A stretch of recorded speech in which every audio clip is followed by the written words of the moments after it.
जय काळ सिद्ध. काय होतं, अनेक वेळा ना सद्गुरू जे सांगतात ना, शिष्यांना वाटतं की आपण त्यांची परीक्षा घ्यावी. खरंच हे सांगतात ते असं असं असतं का? महाराज काय सांगायचे, मी सतत तुमच्या बरोबर आहे, कळलं ना. आणि कधीही तुमच्या जीवनामध्ये कुठलाही कठीण प्रसंग निर्माण झाला, मी तिथे उपस्थित आहे असं समजा, कळलं ना. पण काय होतं, शिष्यांना कधी कधी त्याच्यावर विश्वास ठेवणं तितकंसं सोपं वाटत नाही ना. तर गुरुलिंगम महाराज काय म्हणायचे की ठीक आहे, भगवंत आपली सगळ्या प्रकारे काळजी घेत असतं. आणि मग काय आलं, मग गुरुलिंगम महाराजांचा एक शिष्य होता ना, त्यांनी सांगितलं की महाराज चला आपण फिरायला जाऊया म्हणून. आणि ते कुठे गेले, उफळी बुर्जावर गेले. तिकडे उजापूर तिकडे ना, उफळी बुर्जावर गेले. आणि बुर्जावर गेल्यानंतर झालं ते आपले फिरताय, स्वामी बरोबर आहेत, गुरुलिंगम महाराजांबरोबर आहे, तो शिष्य आहे. आणि मध्येच त्याने सांगितलं की महाराज मला भूक लागली. आणि भूक लागली असं म्हटल्यानंतर झालं, महाराज म्हणे ठीक आहे, कशाला काळजी करतात, त्या भगवंताला काळजी सगळी व्यवस्था तोच करेल. आणि ते झाल्यानंतर तिथे थोड्या वेळामध्ये ना एक डोक्यावर बाचकं घेऊन एक माणूस आला आणि म्हणे महाराज महाराज महाराज आपल्यासाठी मी हे सगळं अन्न आणलेलं आहे, जेवण आणलेलं आहे. तर महाराज म्हणे ठीक आहे बाबा. आणि मग झालं, तो म्हणतो काय झालं, मला म्हणे दृष्टांत झाला की तिकडे म्हणे महाराज वाट बघतायत जेवणाची, कळलं ना. आणि लगेच झालं, तो आला तिथे अन्न घेऊन आला. आता मला आठवण झाली कलावती आईंच्या संदर्भात सुद्धा. कलावती आई काय करायच्या, जिथे म्हणजे गेले सगळ्या शिष्यांबरोबर गेलेले आहेत. आणि तिथे गेल्यानंतर तिथे अन्नछत्र चालू होतं. तर आता कलावती आई स्वतःहून कुठे अन्नछत्रामध्ये जेवायला जात नसत. तर ज्या जिथे बसल्या होत्या ना, जिथे त्यांचा मुक्काम होता, तिथेच ते राहिल्या, निवांत पडून राहिल्या. आणि ज्या अन्नछत्रामध्ये जो मुख्य माणूस होता ना, त्याला असा दृष्टांत झाला, अरे बाबा माझी भक्त तिकडे बसलेली आहे बघ, तिला आणून तिला जेवण वाढ म्हणून.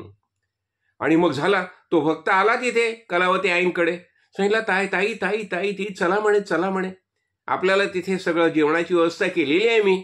आणि मग तो कलावती आईना तिथे घेऊन गेला आणि तिथे त्यांनी मग कलावती आईने ते सगळं जेवण घेतलं, कळलं ना. म्हणजे कसं होतं बघा, ह्या साधं उदाहरण मी सांगितलं, कळलं ना.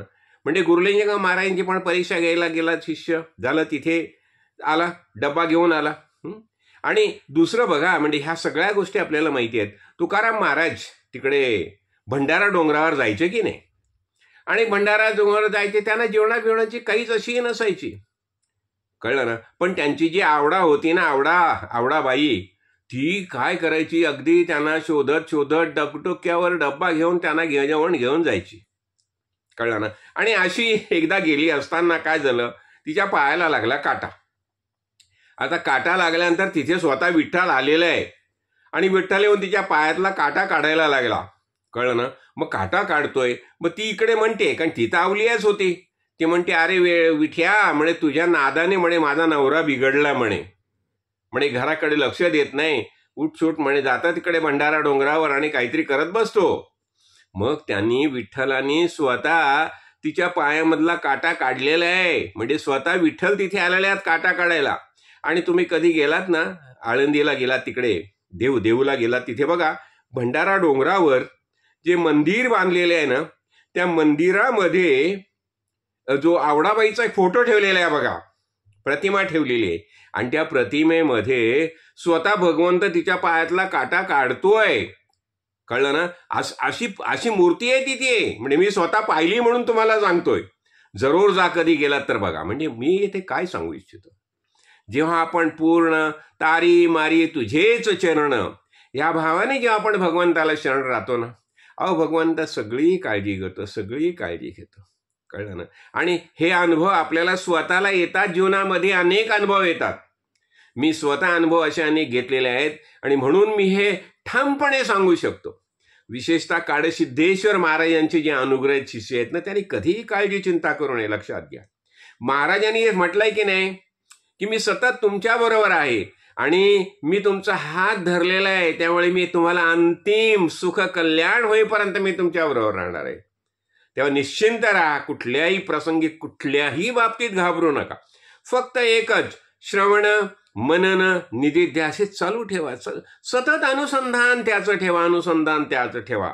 आणि भगवंत सतत आपल्या बरोबर आहे, सद्गुरू माऊली आपल्या बरोबर आहे, ते कायमचं भान ठेवा, कायमचं भान ठेवा.